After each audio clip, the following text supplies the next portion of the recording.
hello yana nufin barka. Kun gane ko? So hello yana nufin barka.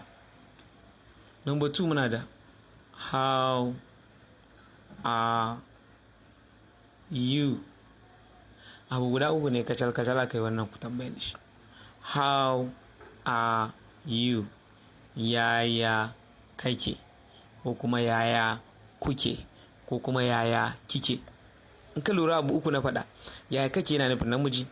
Yaya kike yana nufin na mace. Yaya kuke yana nufin jam'in mutane. So ko mutane da yawa zaka ce how are you?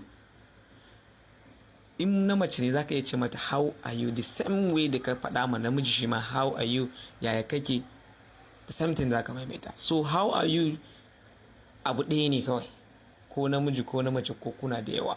So ya kake, yaya kake.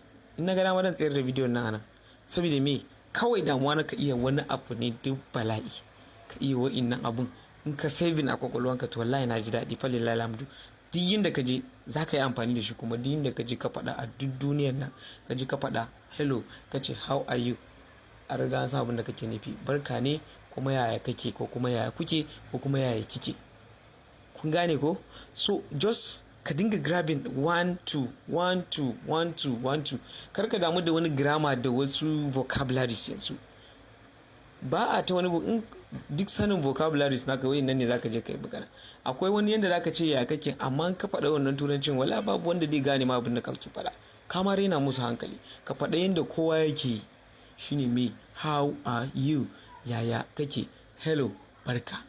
To next muna da me akwai number 3 shine what apostrophe sai s, what's up ko kuma what's up.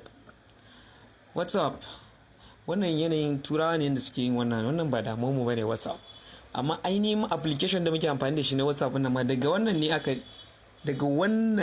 aka samu sunan WhatsApp. So WhatsApp ma yana nufin mene da turanci, kamar ka ce Koyon.